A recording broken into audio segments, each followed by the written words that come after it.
Thanks for tuning into the Portfolio Manager, a show where we try and peek into the mind of the individual portfolio manager and try and figure out how she or he is making the construct of the portfolio with a view to generate alpha over the next 12 to 24 months. Our guest today is Manish Jain, Head of Fund Management at Centrum. Manish, great having you. Thanks for taking the time out.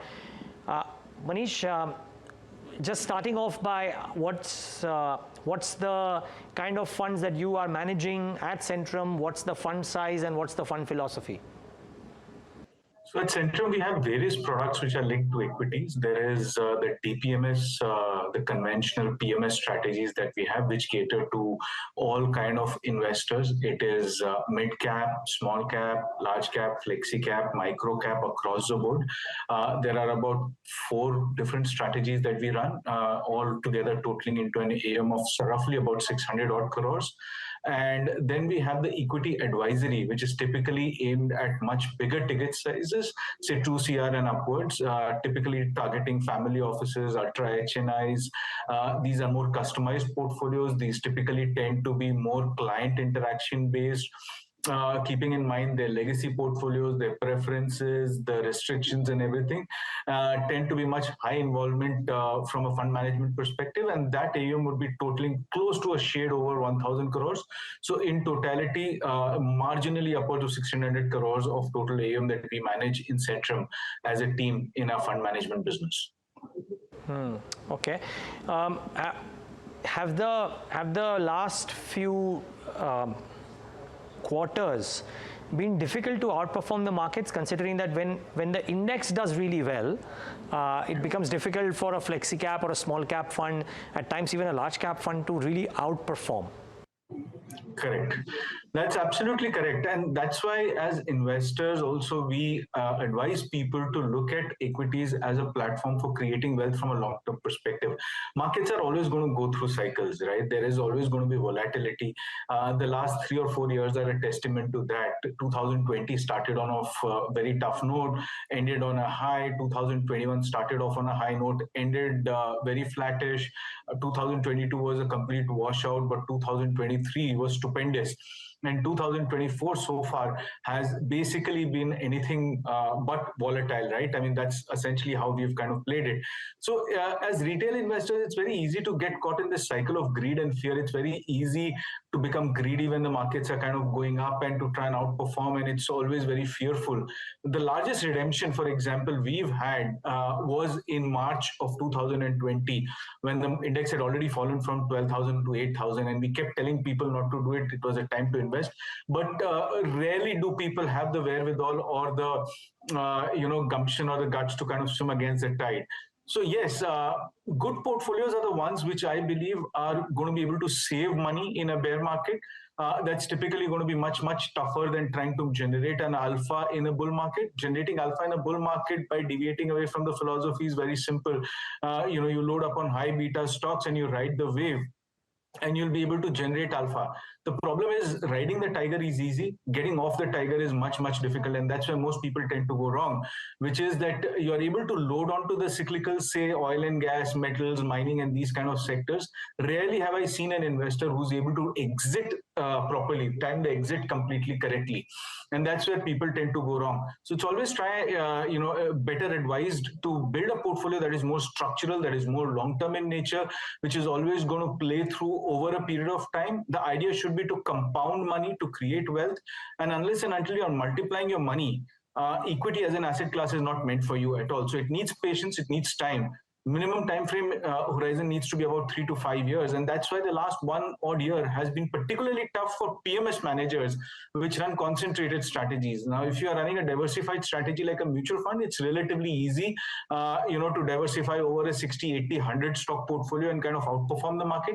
But if you're going to be concentrated in 20 to 25 stocks, then generating that alpha is going to be tough. But as investors, what we tend to tell people is to look at absolute target return and what you are expecting from the portfolio over a period of time, rather than to get caught in these market cycles. So what is the portfolio construct currently, Manish, that you are building out? And let's assume I'm not giving a particular timeline for calendar year 24, but let's say for the next 12 to 18 months. Correct. What is the portfolio construct? Where is the large overweight on by which you hope to generate alpha? So our largest overweight position at this moment is real estate. That is one place where we continue to hold massive weight into the portfolio. There are about 5 or 6 names, particularly on the mid and the small cap side that we continue to hold on to. And the belief in general is very simple, which is that we are at a stage where leverage consumption, discretionary consumption is going strong. Urban consumption is going strong. Whatever stress that you see on growth front is more from bottom of the pyramid, more from a rural growth perspective. So overweight on real estate, overweight on discretionary consumption, and massively underweight on FMCG. That's the construct of the portfolio that we are holding on to from a 12 to 18 month perspective. And another area where we are incrementally getting a little jittery, a little bearish is BFSI, where we do foresee some bit of an issue coming through in the next 6 to say 9 odd months. There are pockets of value in the large cap banking space which do tend to exist, but at this moment, I don't think this is a place where we want to be invested in from an absolute near-term perspective of say 12 to 18 months. Much rather look at something like an IT or autos where we continue to add weight into the portfolio. Okay. Interesting that real estate, simply because while the arguments around a long cycle and we are still in the middle of that cycle play out, the valuations aren't exactly the cheapest, and we're starting to hear some murmurs, right, about property prices maybe stalling a little bit here and there. So if you're betting on that, is it particular kind of players? Is it a particular geography of players? What's happening? No, so we are targeting more from a mid and small cap perspective. We are not looking at large cap players at this moment in the real estate sector as well. And the belief is very simple, which is that you are at the midpoint of the cycle. If you look at the results of the last quarter as well, which was Jan to March quarter, then it was very simple, which was basically the fact that, there is virtually no inventory in the system. Whatever is getting launched is instantaneously being lapped up. The average ticket sizes are moving up. The average size of the houses being sold are moving up. And as and when the rate cut cycle comes in, this is going to be one sector which is going to be a beneficiary of that. And contrary to popular belief, all the rate hike cycle, the tightening cycle that we have had in the last 2 odd years has actually not impacted the fortunes of this particular sector at all. So property prices over 2023 continue to move up on a pan-India basis by about 5 to 7%. Inventories being at an all-time low, discretionary consumption continuing to hold up, retail loan growth continuing to hold up. I think this is one sector that makes perfect sense for us even at this moment. Okay. The other aspect is what about some of the other rate sensitives, for lack of a better word? You mentioned financials as well, and I know, for example, that real estate won't move as much on interest rates as it does on economic factors, but I'm still clubbing rate sensitives as one.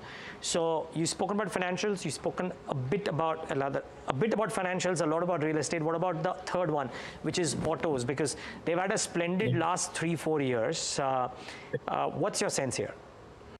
So pockets of value do tend to exist even now in autos. And if you look at two-wheeler in itself and look at the top 4 names and look at the last 3 years sort of a performance, and you'll see a massive amount of divergence between the way these stocks have kind of played out in the last 3 odd years or thereabouts. So there are pockets of value that still exist.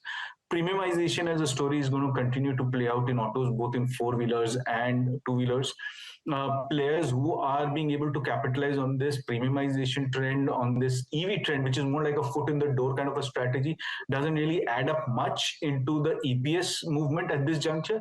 But still, from a customer acquisition perspective, it becomes very, very important and imperative. So if you're able to figure this combination correct, which is a steady growth sort of a name at a reasonable valuation, then I think you've got a winner over here. And that's one of the reasons why we are continuing to bet on auto. So even if unsecured credit was to come under stress because of RBI factors, where they are kind of starting to clamp down on it, I think it's going to be more on the side of gold loan, personal loans, unsecured credit, and discretionary consumption, leverage consumption, urban consumption factors like, for example, real estate and autos should have a little more leeway. Remember, autos came out of a very, very long bear cycle, almost 5 to 7 years long, much in the same vein as pharma. And that's essentially the reason why we do believe that this rally is going to be a little long lasting.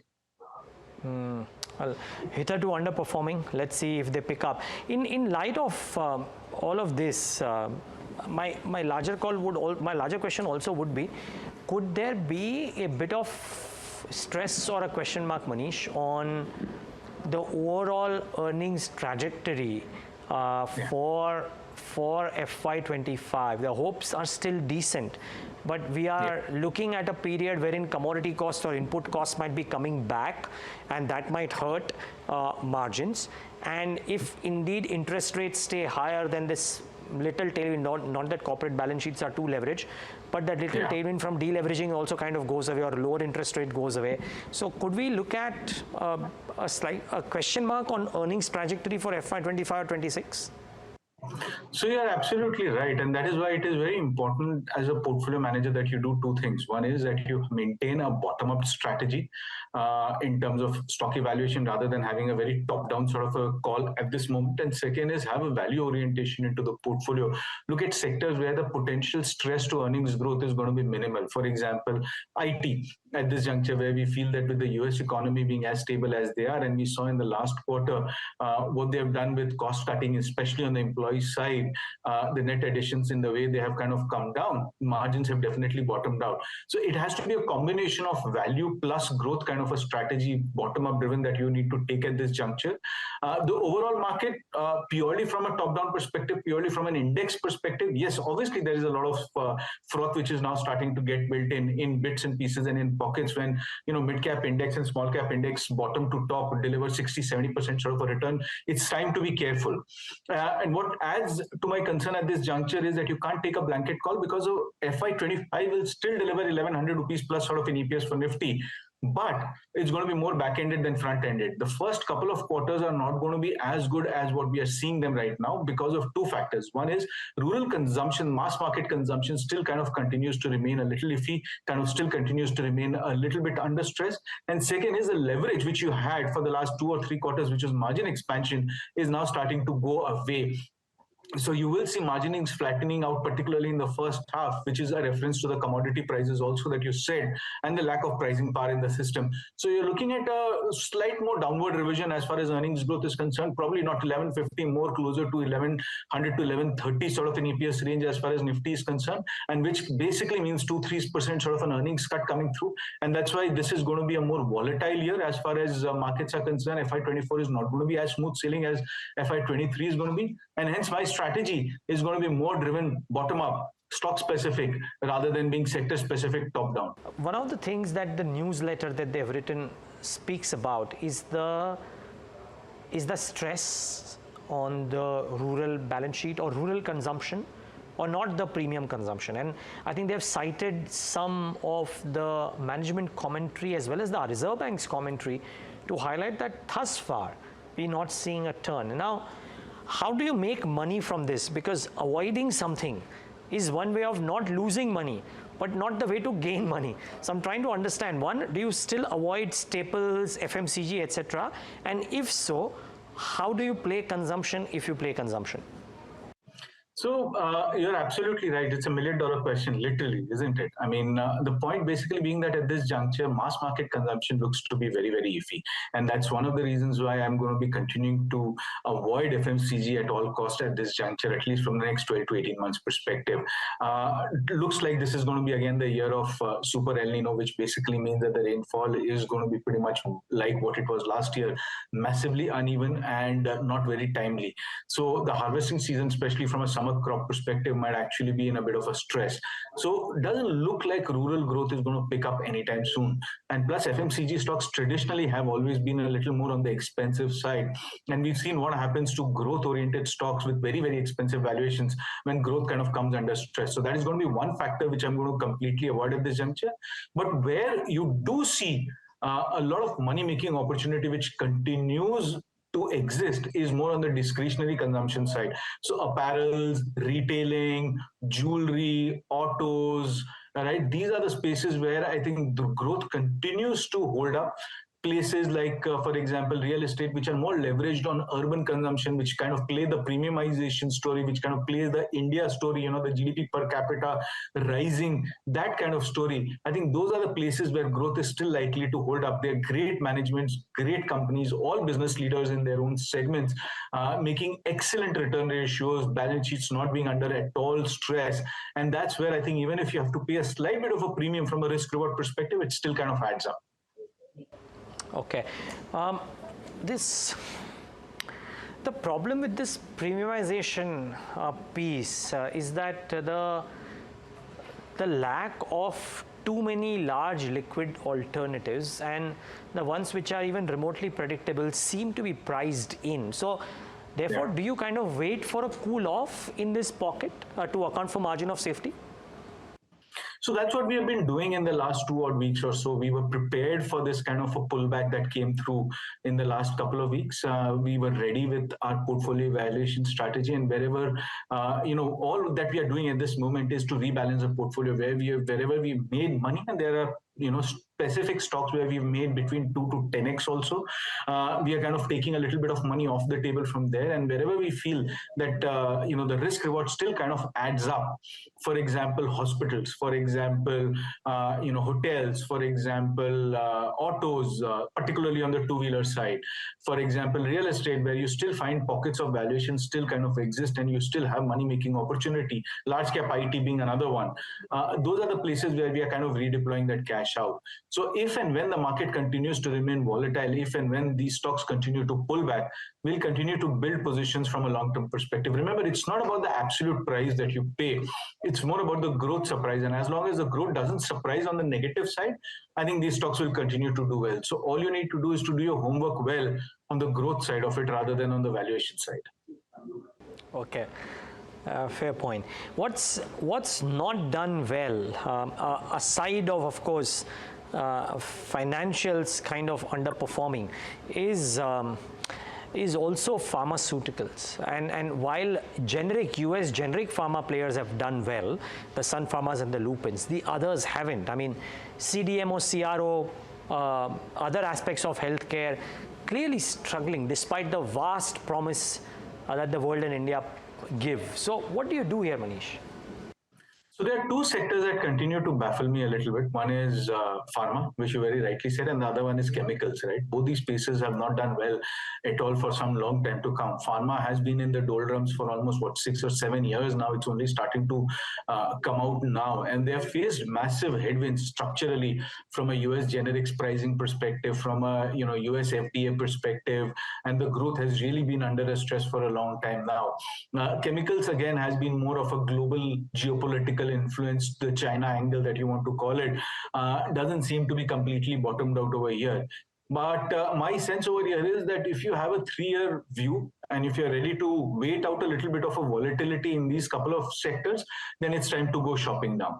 You'll need to be a little patient. It's not going to be as easy or as immediate as, say, an IT might be or as a real estate might be. But then there's still a lot of money-making opportunities, particularly in these two sectors. So I would go shopping and I would be patient with it. Go shopping and patient with it. Okay. The other conundrum, Manish, that I have when I look at IT for the better part of this year as well, is that it's given many a false starts and then pulled back quite significantly.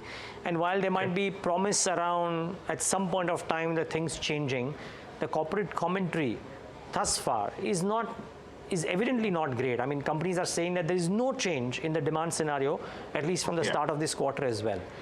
Is it time to, or is there time for IT to give returns? Would you, if you are a compulsive IT investor because you believe safety, you believe high quality, etc., would you still stay away? Is there a better time to invest in IT sometime later in the year? No, I think the time to invest in IT is now. For sure, it's now. Yeah, 100%. I'm absolutely sure. Because see, One is that one of the biggest concerns in IT that you had was the impact of US economy on the growth on these companies over here, the delay in large projects, right, from an award or execution perspective, and that seems to be now out of the way. The US economy seems to be absolutely stable. So at least there's no downside from that perspective. The second is margins. Now we saw in the last quarter how the average headcount has continued to come down, and how these companies have kind of cut back on net additions, and how the employee cost has been brought under control, how the utilization levels have gone up, and that basically means that the margin pressure is now history, right? So that's something that they have actively taken care of. And plus, in the large cap IT size, right, if you look at the top 4 or the top 5 names over there, then in terms of valuations between 20 to 25x for the kind of growth that you're looking at from a long-term perspective and the kind of return ratios that these companies are generating, I think it's a fair value zone to start building up a position over here. Remember, you'll never be able to catch the absolute bottom or the absolute peak. So it's not about trying to time the market perfectly. It's about trying to get as close to the bottom as you can and swim against the tide when everybody seems to be despondent, when everybody seems to have given up.